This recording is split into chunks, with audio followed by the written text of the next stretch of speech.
A Secretaria Municipal de Cultura de São Paulo, através do PROMAC, Programa Municipal de Apoio a Projetos Culturais, a Sim Prop Tech e o Shopping Cidade São Paulo apresentam Conversas Artísticas.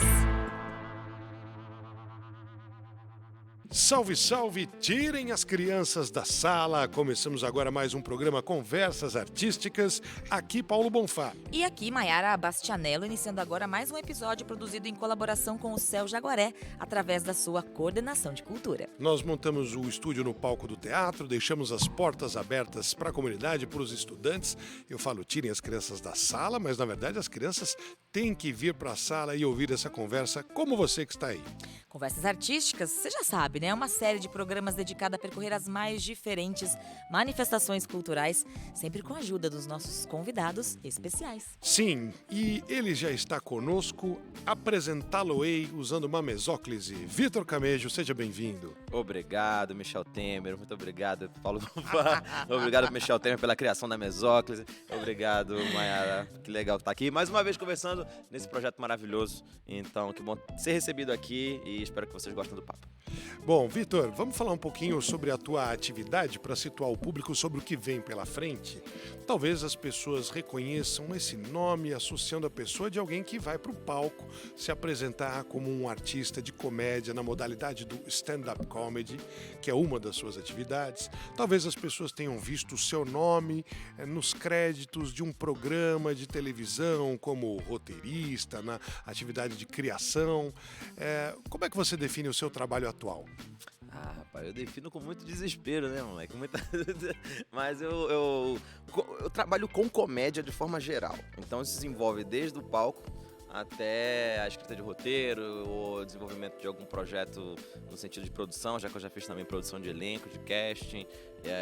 E a comédia é um gênero muito grande que abrange muita coisa, né? Então, quando eu entrei nessa pra querer trabalhar com comédia, acabou que a gente percebeu muito rapidamente que existem vários caminhos pro sucesso, né? O palco é só um deles e tem outras formas, né? Você pode trabalhar com a produção. Vamos começar pelo palco. A gente tá no palco agora, né?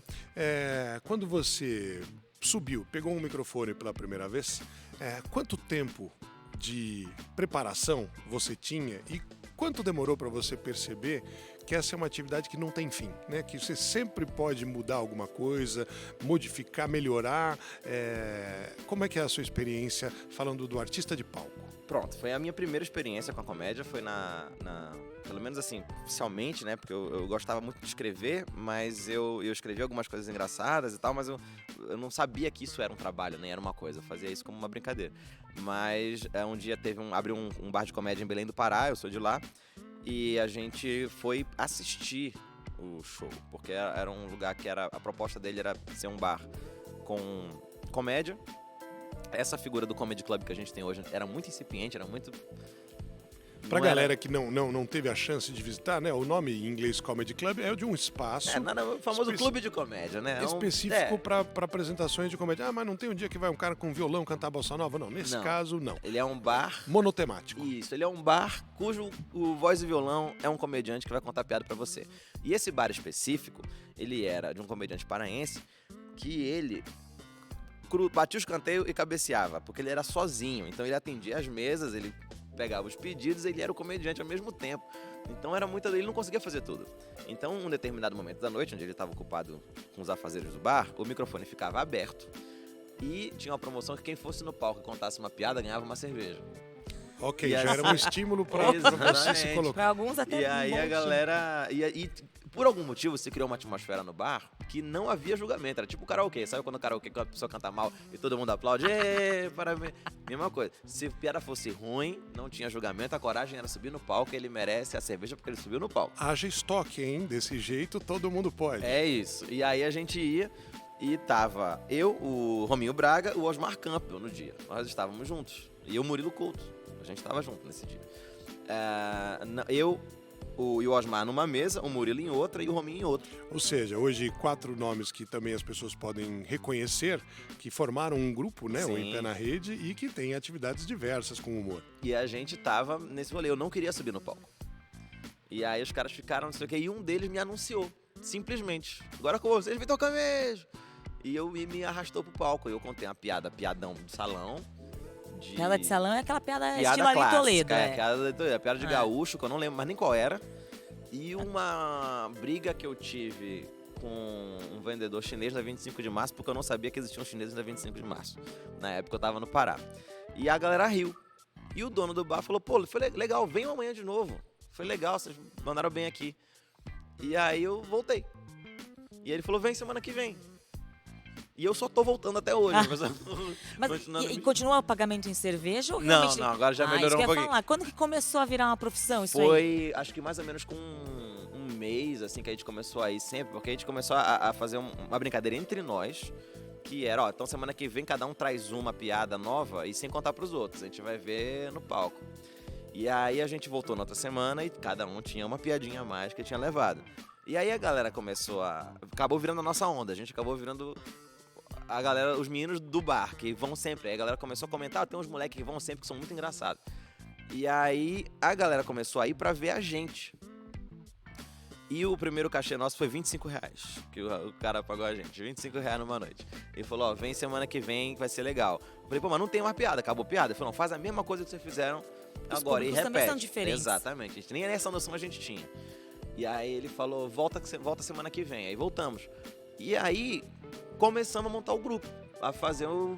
Já que a gente tá indo junto lá, podemos ir junto em outros lugares. Exatamente. É praticamente uma formação de quadrilha, né? Foi No caso exatamente dessas o que pessoas específicas, né? E aí aconteceu que a gente ia normalmente sexta e sábado, na terça não tinha mais ingressos. E aí a gente começou a ir, mas até então era brincadeira. O que virou a chave, o evento canônico que mudou a chave, foi quando os melhores do mundo foram fazer show em Belém. A companhia teatral Os Melhores do Isso. Mundo, consagrada na comédia, com 5 espetáculos que estão em cartaz há tanto tempo e não perdem a atualidade, o público vê, revê, enfim, Maravilhosos. super caras. Nesse dia era o Hermanoteu. Eles iam fazer a peça Hermanoteu na Terra de Godard, que é uma das peças clássicas e mais famosas deles. E como esse cara era comediante, o dono do bar nosso lá, ele tinha um negócio que ele queria fazer o esquenta pra gente. Eles, não, vocês não têm experiência, a gente vai fazer o esquenta, não sei o que, eu tenho que deixar a plateia no jeito pra vocês, vou fazer 15 minutinhos. Quer dizer, ele subia antes, o esquenta é isso, é um comediante que entra antes pra dar uma aquecida na plateia. Só que ele sempre estourava o tempo. Ah, todos sempre estouram Todos sempre estouram o tempo. Dificilmente. Esse cara tinha que fazer 15 minutos, ele fez 1h40. Opa, aí não é que ele Eu tava estourou. pensando em meia hora, sei lá. Aí é que ele acabou com todos os relógios. A pessoa já tá de saco cheio quando você sobe no palco. E foi o dia que a gente Meu Deus. se virou e falou assim, cara, a gente deve ser bom mesmo, porque pra galera ter topado passar 1h40 pra ver a gente. Na verdade, ele fez o inverso, né? Ele foi cansar o público para não Exatamente. aguentarem vocês. Cara, e aí a gente... aconteceu, da gente... Atrasou tanto o show, que o Melhores do Mundo fizeram o show deles. E a gente queria ter ido pro show do Melhores do Mundo, nem a gente queria ter ido pro nosso show, sabe? Só que o nosso show tava vendido já. Os Então ingressos você estavam não esgotados. podia fazer o WO.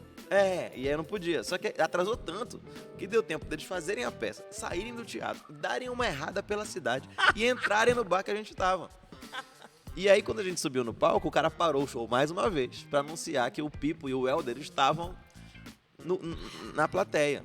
Dois dos integrantes, né? É. Do grupo Melhores do Mundo. E aí a gente ficou maluco, obviamente, tipo, entramos em pânico, puro desespero. Mas foi um dos melhores shows que a gente fez na vida. Deu um negócio na gente que a gente fez um show incrível. E aí os caras ficaram nossos amigos naquela noite, a gente ficou amigo naquela noite mesmo, e vieram pra São Paulo falando da gente. Falaram assim, ó, lá em Belém tem uma molecada que tá vindo, que tá começando. E aí foi o ponto em que a gente se olhou e falou, cara, eu acho que existe uma vida aqui, eu acho que tem um negócio. E aí o Murilo, logo depois, passou no teste pra Malhação. Sim, foi Nossa, esse ator ele da novela Malhação. Da do Rio de novela, Janeiro. da Malhação. Um grande ator dramático de Novela novela. jovem. Jovem. Ele e Fiuk eram o par de amigos. Ele era o Robin do Fiuk ali naquele... Um sósia, né? Um dublê um do outro. É isso, igualzinho. Era o médico, o Príncipe e o Mendigo, né? O Príncipe e o Mendigo, exatamente. E aí, quando o Murilo saiu da cidade, saiu do grupo, essa primeira vez, pra vir pro Rio, a gente lá em Belém já era conhecido o grupo do Murilo. Porque o Murilo era muito melhor que a gente. Muito melhor que a gente. E ele destoava porque o Murilo é diferenciado mesmo, assim. O que é que eu vou falar? O cara é muito bom. E aí a gente entrou num modo doido, porque a gente falou assim, ó, ou a gente fica muito bom, ou o grupo vai acabar. Porque a gente virou o grupo do Murilo. E aí a gente entrou num modo, cara, de obsessão, assim, que a gente começou a estudar. Mas isso que eu ia perguntar, né? Porque as pessoas olham e falam assim, mas escrever piada, imagina, o cara fica em casa lá, Estudar o quê? chinelo olhando pro teto e faz... acho que para outras artes também, a gente comentou a respeito, mas o único componente subjetivo também para a atividade do humor no stand-up comedy é o carisma. Isso tinha. Todo o resto você pode treinar. A minha presença de palco, minha expressão corporal, meu tempo de comédia, meu texto, obviamente, melhorar minha voz, minha dicção. Você pode treinar e melhorar tudo. O carisma, esse é intangível, né? O cara tem, não dá pra treinar. Olha, vou te ensinar carisma, não? Não, eu passei por muito, eu mesmo, pessoalmente, passei por muito processo desse, porque eu falava incrivelmente rápido. Eu até perdi o meu sotaque um pouco de Belém, porque eu comecei a me treinar, nunca fui pra fono fazer isso, nem nada, mas eu tinha consciência que eu falava muito rápido e as pessoas não entendiam o que eu falava. E tanto é que o primeiro vídeo de stand-up que eu postei na minha vida, eu tive que legendar. Pra garantir que as pessoas iam compreender a sua fala. Como um clipe do Rato de Porão. E é um negócio que não é Como se fosse um artista internacional. E não é um em outro humor. idioma. Não é um humor assim que é uma coisa de você olhar e rir. Você tem que entender. Aí você Exato. conta uma piada e a pessoa fica que nem o meme da Nazaré, não entendeu nada, né? Também. E aí eu passava muito rápido, porque eu tinha muito medo da galera não rir. Então eu atropelava uma piada em cima da outra. Era uma defesa sua. Era uma defesa minha. E aí eu falei, se eu falar muito rápido e jogar uma piada, 40 mil piadas por minuto, vão rir. Então vou empilhar uma na outra. Você tava lá aqui, metralhando o público. metralhando. E então eu perdi um pouco do meu sotaque porque eu comecei a articular assim. Então foi um negócio. E a gente começou a importar livro da Amazon. A Amazon nem vendia no Brasil ainda, a gente tá falando de 2008.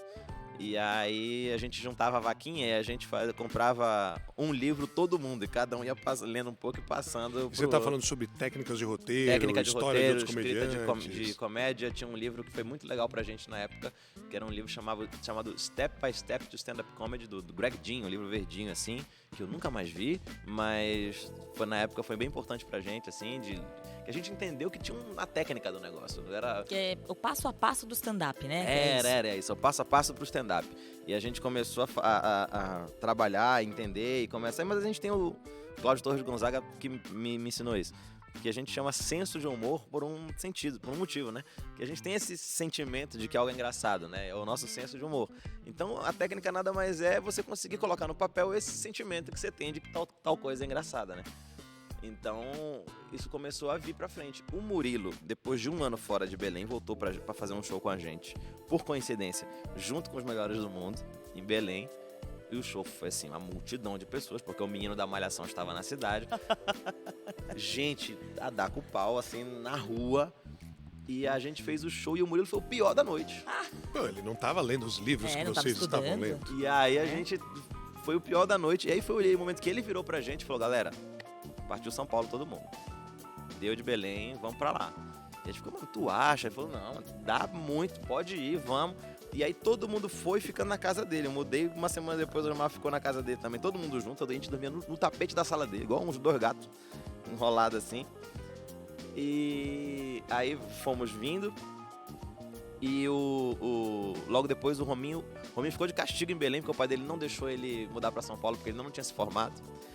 Então o pai dele falou, você só vai mudar daqui quando você terminar a faculdade. Então ele ficou um ano sozinho em Belém, fazendo corporativo, fazendo show assim, que era uma regra das famílias. Porque as famílias acompanharam muito em Pé na Rede também, assim, eles tiveram... o início, a evolução.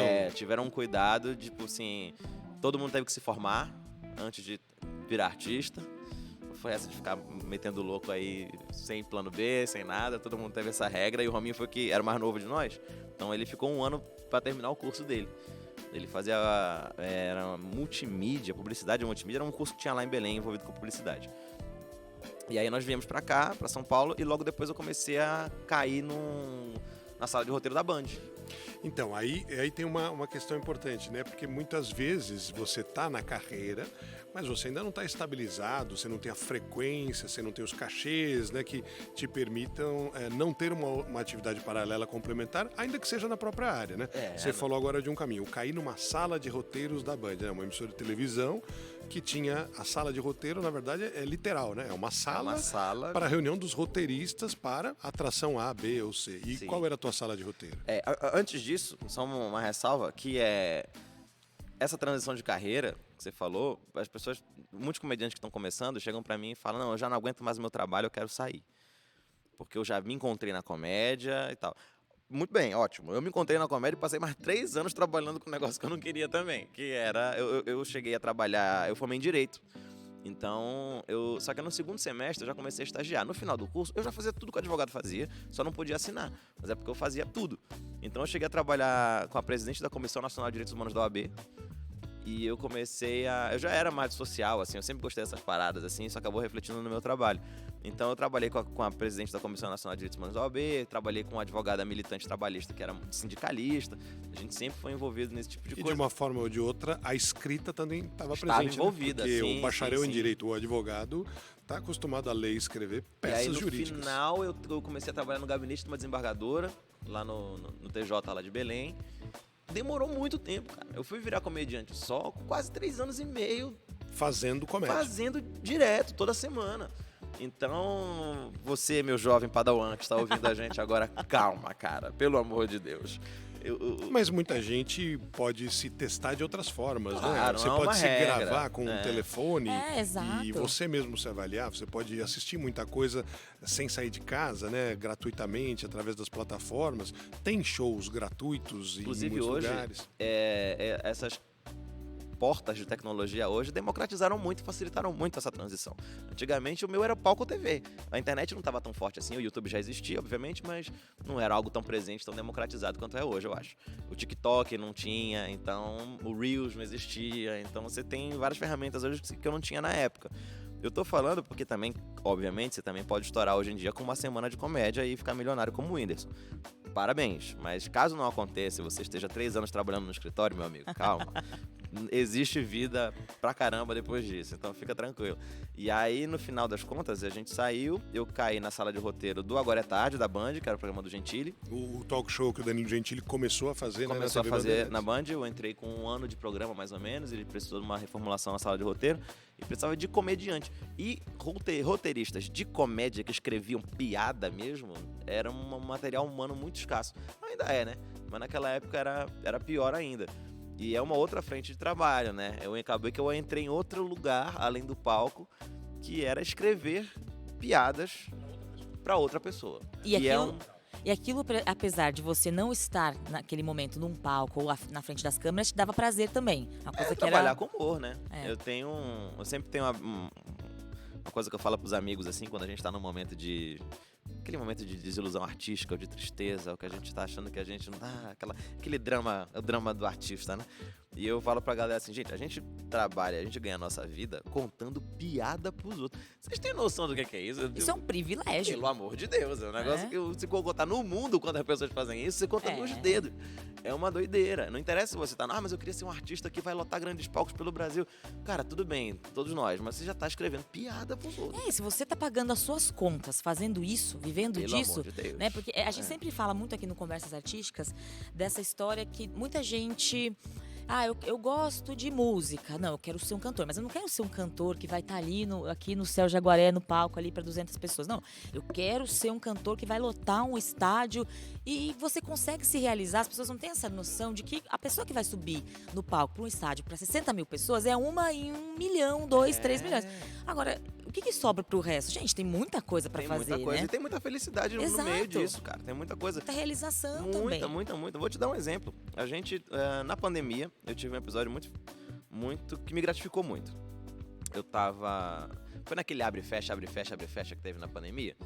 E aí eu tinha um show marcado no Floripa Comedy Club, um clube de comédia lá em Florianópolis, Santa Catarina. E na época tava no abre e fecha, meu show quase caiu.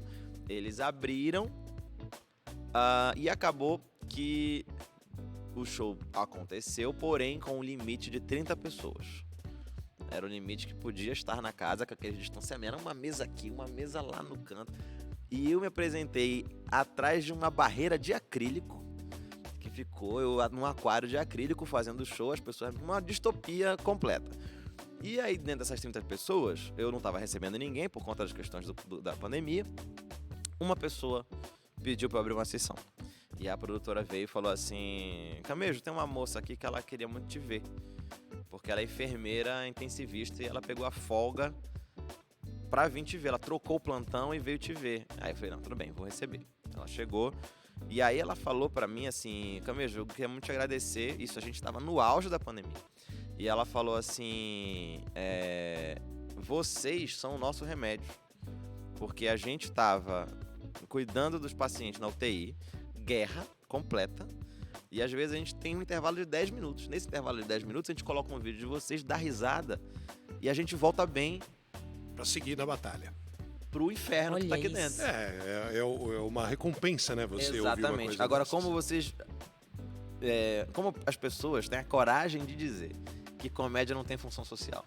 Não, é uma questão Entendeu? de Do saúde mental, e aí eu sou suspeito para ficar aqui horas defendendo, mas essa questão ela é comum a todas as linguagens artísticas, né? As pessoas sobreviveram durante a reclusão graças à arte, porque tinha livros, tinha música, tinha séries e filmes, né? Tinha Ou a pessoa ia pintar em casa. produtos culturais ou atividades. Fazer pão, É. todo mundo... A Mas gastronomia virou... Essa noção ela é difícil, né, das pessoas terem, inclusive de o quanto de trabalho é até o momento que você está no palco, né? Você está ali, mas não é porque você brotou e caiu. Você contou a tua trajetória até chegar na sala de roteiros, né, de um programa de televisão para ser um roteirista de comédia.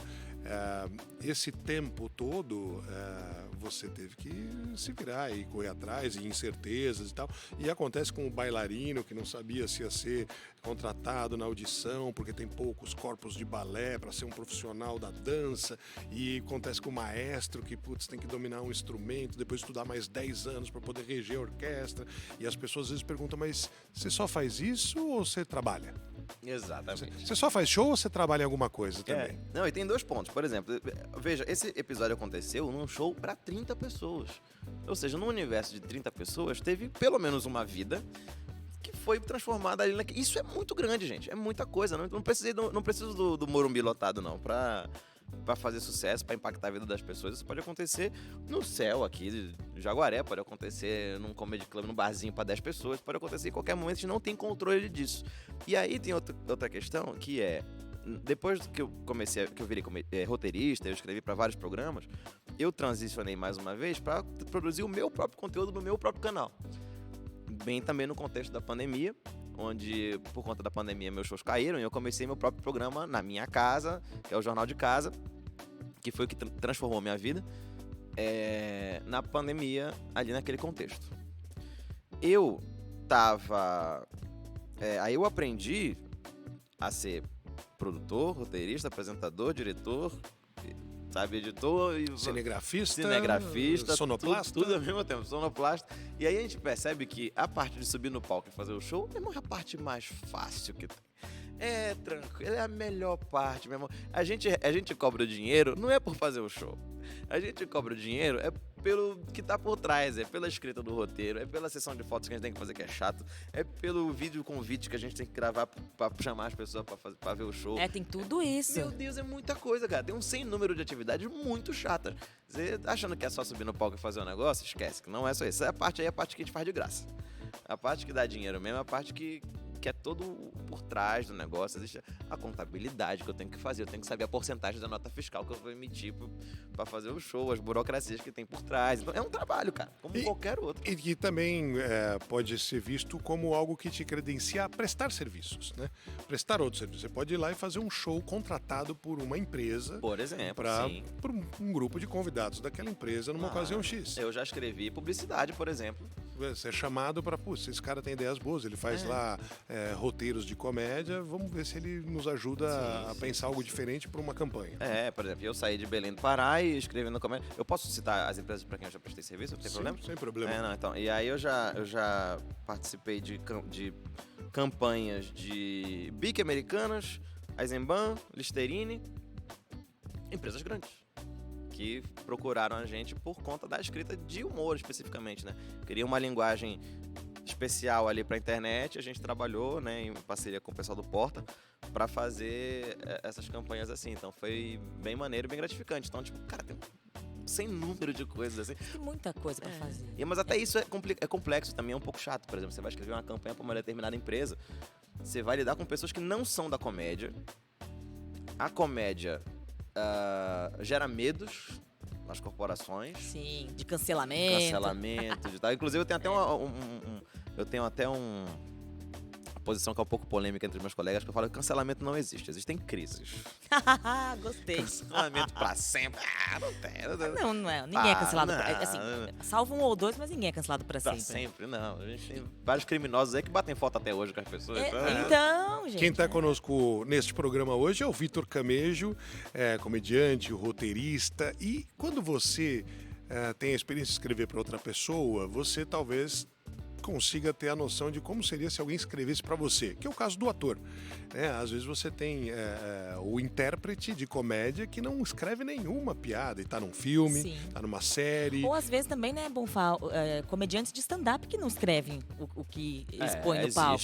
Às vezes junta um cara, às vezes um cara, não tenho tanto carisma, mas escrevo bem. Mas aí tem a outra pessoa ali que tem um carisma desgramado, mas não tem trocentos mil seguidores, mas não consegue escrever. Aí junta os dois e fica Nos Estados Unidos tem esse negócio que é comum e normal, não é considerado um escândalo, é normal que um comediante escreva para outro, né? Você tem um show de comédia marcado, você vai gravar um especial, sei lá, para HBO e precisa tá com a data pronta e você não tem piada, então você contrata colegas comediantes e eles te ajudam a trabalhar esse material. Isso é normal, é só mais um emprego na cadeia de produção que existe. Isso aí não é uma questão. E também tem outra questão que, além do comediante que não escreve, também tem o outro lado, que é o comediante que escreve, mas ele não consegue entregar o texto que é de outro.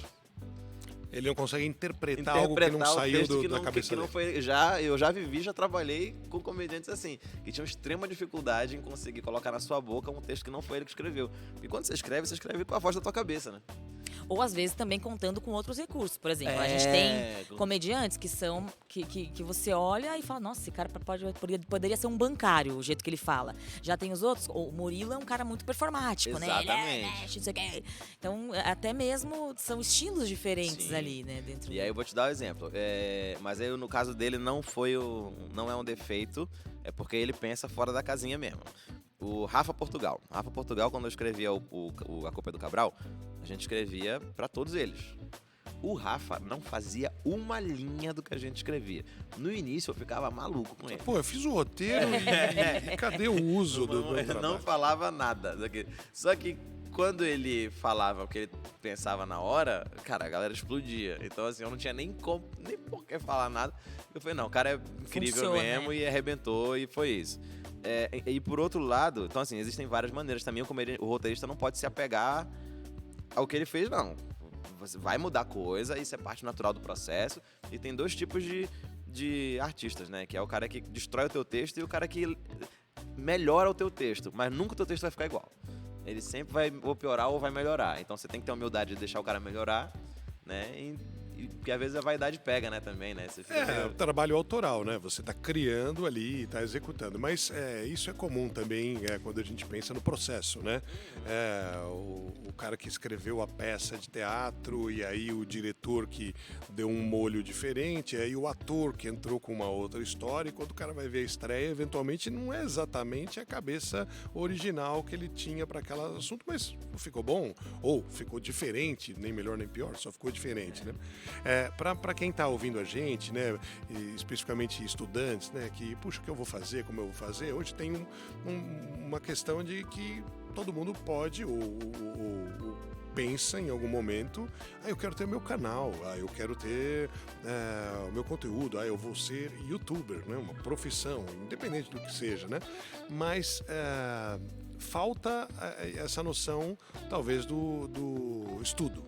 Não do estudo formal da escola, que esse é o básico, mas puxa, fica melhor meu trabalho se eu me posicionar melhor para a câmera, fica melhor se a minha dicção for melhor, se não é uma ideia boa, ela vai embora, né? Tem muita gente nova na cena de comédia. Você acha que estão queimando etapas? É difícil cravar, porque cada artista tem um método, né? E é difícil a gente colocar isso porque Pode acontecer a gente acabar querendo transformar em lei alguma coisa e eu realmente não acredito nisso. E eu também não acredito, apesar de ser um cara de um stand-up clássico, onde eu me apresentava até de terno, como os antigos astecas faziam, mas tem artista que faz diferente, tem uma metodologia diferente, então é muito difícil a gente cravar. Eu acho que é importante você entender o seu processo, sabe?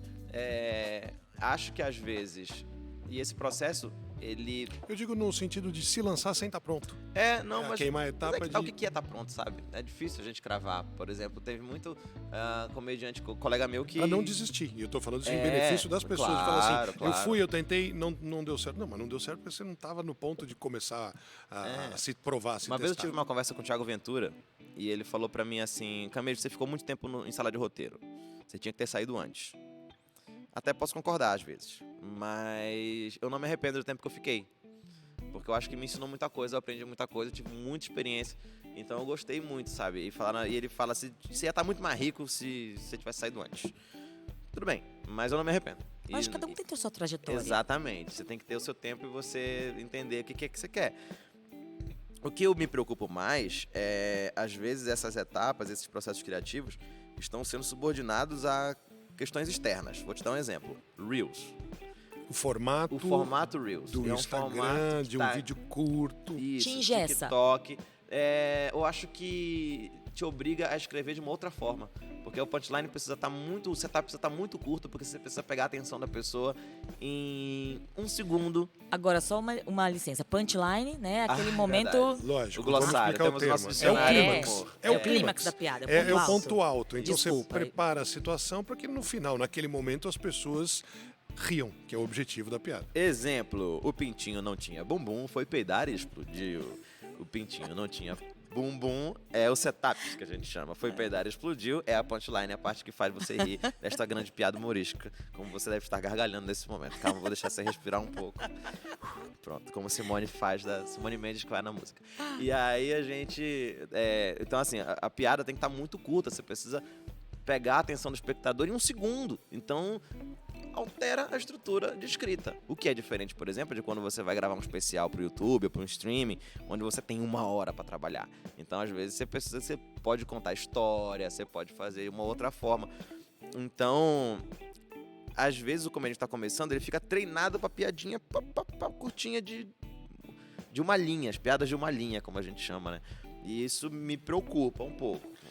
Mas é um fenômeno geral. A gente ouviu de compositores que falam, não, o refrão tem que acontecer mais cedo agora, porque senão a pessoa ela não chega na parte da música que seria o nosso grande tchan da canção. Por quê? Porque ela fala, bom, ouvi um pedaço, vou para a próxima, ou vou mudar de canal, ou vou circular no meu smartphone para o próximo conteúdo. E essa situação, eu me recordo agora, uma vez um humorista que hoje é muito bem sucedido, ele me perguntou e falou assim, não, eu estou pensando, vou fazer o primeiro show, estou demorando para conseguir saber quanto de material eu tenho que ter para ter uma apresentação completa. Eu falei, mas o que você quer dizer com isso? Ele falou assim, não, quantas laudas, quantas folhas eu preciso? Eu falei, olha, depende do seu ritmo. Um show do Fábio Porchat tem muito mais páginas do que um show, sei lá, do Rafinha Bastos tinha. Por quê? Porque um tem um ritmo, ele vai e fala e tal, e o outro para, pensa, anda, segura. A noção do tempo ela é outra, o que não significa que vai ter mais ou menos graça fazendo de um jeito ou de outro. Você tem que achar o seu. Né, de que forma que você vai conseguir que a plateia se conecte com você. E depende ainda do evento corporativo que você estiver fazendo, meu amigo. Se o evento for horroroso, você vai fazer 4 horas de show em 30 minutos. Acredite em mim, eu já passei por... porque é diferente, né? Essa é a apresentação artística feita, né? Puxa, é um trabalho, mobiliza equipes, né? Alguém foi lá montar o palco, te deu um microfone, ligou a luz, etc. Mas é uma plateia que não foi estimulada espontaneamente, né? Como alguém que sai e vai para um teatro, para um clube de comédia, porque hoje nós vamos ver o show de quem? Do Vitor Camejo. Legal. É uma galera que está lá reunida no lançamento de um trator e de repente entre uma apresentação, uma apresentação de vendas e um test drive no trator, olha, temos um comediante convidado. Ou depois do jantar, olha, para descontrair, ou no meio do artista. Rodízio, né? A churrascaria ali, o pessoal passando e você tentando competir com a picanha. Anda nas mesas lá e faz piada com as mesas. E é muito importante porque também, por outro lado, eu já tive eventos corporativos que foram maravilhosos, porque acontece muito do contratante, às vezes, ouvir a expertise do artista da produção que está fazendo. Que sabem as condições onde a gente pode operar melhor, É o mínimo, né? Mas isso, nenhum diretor vencedor do Oscar no cinema começou dirigindo um filme vencedor do Oscar. Claro. Ele percorreu um caminho, ele foi assistente de alguém, de repente ele fez um vídeo institucional para um treinamento, e ele estava lá dirigindo aquilo. Cara, e como ensina, hein? Como ensina quando a gente passa esses perrengues assim. Porque vai te dando a experiência, a casca de fazer o negócio. Para seguir. E tem um outro pedaço que talvez a gente possa abordar para trazer mais para o mundo real, que é o do glamour, né? As pessoas falam, você é artista e tal. É quase como se você só saísse da sua casa sexta, sábado à noite para fazer um espetáculo e voltar, eventualmente lá no... E o resto do tempo fosse uma vida livre. Você não precisasse se dedicar, como você já mencionou, puxa, qual é o trabalho de divulgação que eu preciso fazer da agenda? Pô, eu tenho que ter um escritório, né? Tenho que pagar contas, tenho que acertar a empresa. Eu tenho que viajar. Poxa, às vezes para fazer um show você perde 2 dias para ir, 2 para voltar, dependendo da localidade. E é o perrengue na estrada. E tem obra na estrada, a gente fica 4 horas trancado no carro. Às vezes tem 5 humoristas dentro de um carro, né? 5 humoristas dentro do carro. A metáfora do carro de palhaço não é à toa. Exato. Colocamos vários palhaços dentro de um Gol já. Muitos palhaços. E aí, aeroporto, cancelou o voo. Aconteceu, por exemplo, uma semana atrás. Em Pé na Rede foi fazer um show em Belo Horizonte. Aí depois de Belo Horizonte nós íamos para Belém do Pará. E a companhia aérea cancelou nosso voo, que sairia às 6 da tarde de Belém, e a gente foi transferido para um voo das 5 da manhã. Ou seja, não dormimos, saímos direto do palco pro aeroporto, não dormimos, a gente foi chegar, eu sou péssimo para dormir em voo, não consigo dormir em voo. Cheguei, eu fui descansar em Belém, 8h30 da manhã. Moído, só o pó da rabiola pra chegar e fazer o show à noite. Então, tem muito perrengue. São as coisas que não aparecem, né? Os bastidores. É o famoso quem vê close não vê corre. Eu não vê nada disso. E muitas das vezes o show nem é a principal fonte de renda, né? Do humorista. Você tem que complementar com outras coisas, que é o caso dos shows de Eu vou abrir meu OnlyFans aí, viu, galera? Logo aí vou lançar isso. Que é isso? Aliás, e falando nisso, a pandemia foi um negócio que para alguns humoristas, até falava com o Bonfá sempre sobre isso, né? A pandemia alçou muitos, né? Porque souberam usar a internet e tal.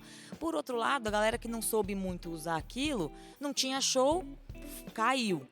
Como voltou a cena do humor depois da pandemia? Lembrando também do seguinte, a gente não tem mais programa de humor na TV aberta. O que a gente tem hoje? A praça é nossa, né? É verdade. Então, o último reduto ali da comédia.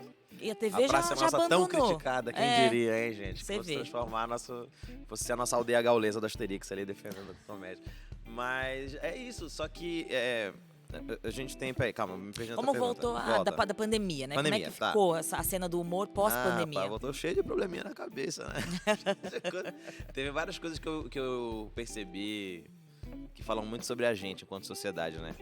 Eu percebi muito que a quantidade de piadas com conteúdo sexual aumentaram muito pós-pandemia. Isso era uma coisa que, entre aspas, me incomodou um pouco, mas também me mostrou que as pessoas durante o confinamento ficaram muito reprimidas, né? Trancadas em casa. E eu acho que a comédia ter ido pra esse lado, porque foi um momento que isso não foi conversado entre os comediantes. Ninguém nunca chegou num comitê central e decidiu, vamos fazer um monte de piada de putaria. Isso não aconteceu.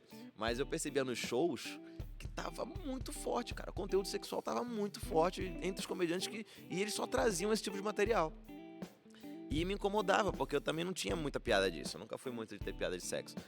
E aí eu comecei a ficar meio incomodado.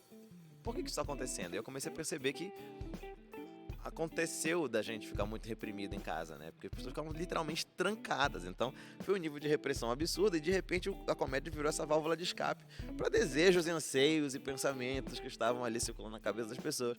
Então, voltou de um jeito diferente, assim como a sociedade inteira voltou diferente. Então, o conteúdo se transformou, a forma de fazer também se modificou, porque a gente entendeu que existem... O stand-up, às vezes, é uma crítica que eu faço ao meio da galera do stand-up, que às vezes o comediante stand-up quer ter o monopólio da comédia. Quer que só existe comédia se for comédia stand-up. Não existem outras formas de humor, né? Aliás, a gente acabou não falando, né? Vitor Camejo está aqui com a gente, mas falamos tão naturalmente sobre stand-up, que cresceu muito, que atingiu públicos diferentes, né? Faixas etárias diferentes, classes sociais diferentes, mas de fato, se a gente está repetindo aqui em inglês, o stand-up é aquele show do artista, da atriz, do ator, do performático, do artista sozinho no palco e seguindo uma escola em que você não interage com outros atores, você não tem música, você não tem um cenário, você não está fantasiado ou com um figurino específico, eventualmente é uma luz, você, a plateia. Então, as suas ideias e o jeito de colocá-las ali, né? E isso que a gente fala quando é stand-up. Então agora eu sei, eu já vi na internet, o cara tá em pé sozinho no palco, uma cortininha atrás de uma banqueta. Essa é a linguagem que você tá dizendo, poxa, quem atua fazendo isso, às vezes fala, não, comédia é o que nós fazemos, o resto não é. É uma parada que eu critico bastante entre meus colegas. E eu sou um comediante que eu tendo a criticar um pouco o gênero, porque eu acho que a crítica faz a gente melhorar. E às vezes o comediante, os meus colegas, eles têm certa dificuldade de entender esses meus posicionamentos. Mas é porque o stand-up, ele é o ego em essência, né, cara? É um cara sozinho num palco, falando suas ideias, sem mais ninguém. É o puro suco do ego ali. Então é natural que haja uma certa resistência. Mas, poxa, como é bom também quando a gente tem outros gêneros, né? E abre até a nossa cabeça, como é bom ver... Bom, recentemente fui assistir Matilda, que é aquele musical. Musical infantil, sabe? E com piadas legais, eu dei risada vendo. Atores interagindo, criando coisas. E é legal a gente ter esse tipo de... É um universo rico. Demais. Posso dizer que nenhum país tem uma produção tão grande, tão variada de conteúdo humorístico como o Brasil. Porque Demais. Você tem uma tradição dos desenhos de humor, charge, cartoon, caricatura, quadrinhos. Você tem o humor do rádio. A gente tem um festival, né? Só disso, né? Risadaria, só disso. Festival multimídia, inclusive. Exatamente. Porque tem podcast dentro do festival, tem vídeo dentro do festival. Foi cada vez crescendo mais, né? E você tem gente escrevendo humor de várias formas na literatura, você tem tradição de filmes no cinema, desde o cinema mudo até recentemente grande sucesso de audiência. Tem os pegadinha. Da televisão. São muitos os formatos, né? E são muitos os estilos. E tem lugar para todos eles, na realidade. Eu sou um grande defensor de pegadinhas. Eu adoro pegadinha. O Toninho Tornado, o que virou, gente? É isso. Agora que eu descobri que tem uma implanta agora na Oscar Freire, eu tô louco pra ir lá ver as pessoas tomar Não tô susto. sabendo. Interessante. Mas acho que o nosso caminho aí para a reta final desse papo com o Vitor Camejo pode também passar pelo seguinte: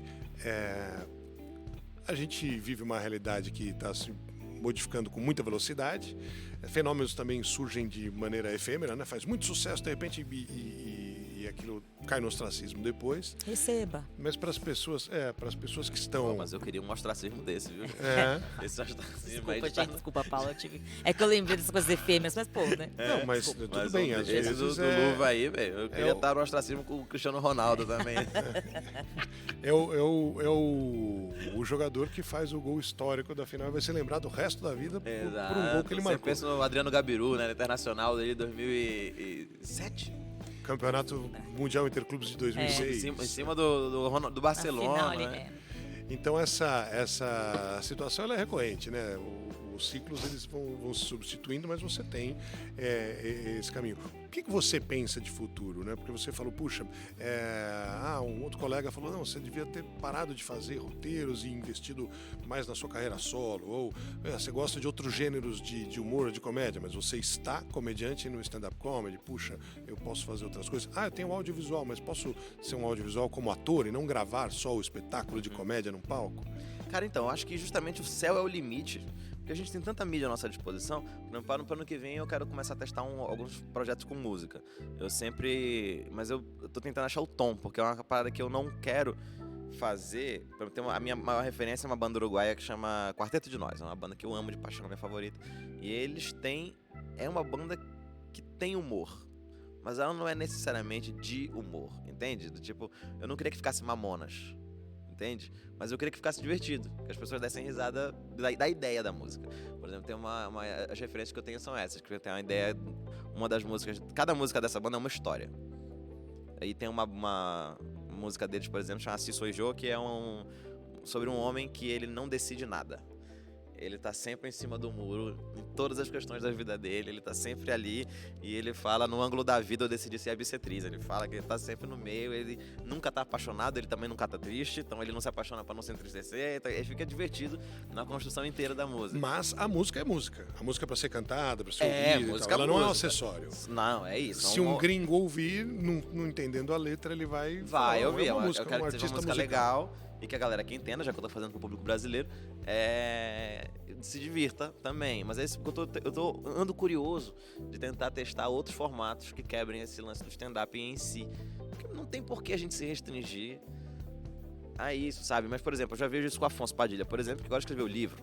Então ele já tá em outra linguagem. O Patrick Maia é o cara que melhor explora isso pra mim, porque ele tenta usar em várias outras plataformas. Ele tem livro escrito, ele tem música lançada, ele tem várias coisas. Ele tenta fazer, e eu me interessa fazer esse tipo de quebra de formato. Então, já teremos assunto para a próxima temporada. Que é isso? É isso, tomara que sim, tomara que Trazendo dê novidade. certo. Muita coisa. Eu quero muito agradecer o Vitor Camejo, que é bacharel em Direito, roteirista, comediante stand-up, de outras coisas também, faz música, artista e que tem sua trajetória e que trouxe uma lição muito bacana pra quem nos ouviu, além de boas risadas, né? Que isso também faz muito bem. Obrigada, viu, Camejo? Valeu, Foi Vitor. incrível. Obrigado, gente. Obrigado pela conversa. Estou à disposição e vamos fazer mais coisas bonitas aí. Obrigado a vocês que ficaram conosco até agora. Até o próximo programa. Apresentação: Secretaria Municipal de Cultura de São Paulo, através do PROMAC, Programa Municipal de Apoio a Projetos Culturais, Sim Prop and Tech e Shopping Cidade São Paulo. Você ouviu Conversas Artísticas.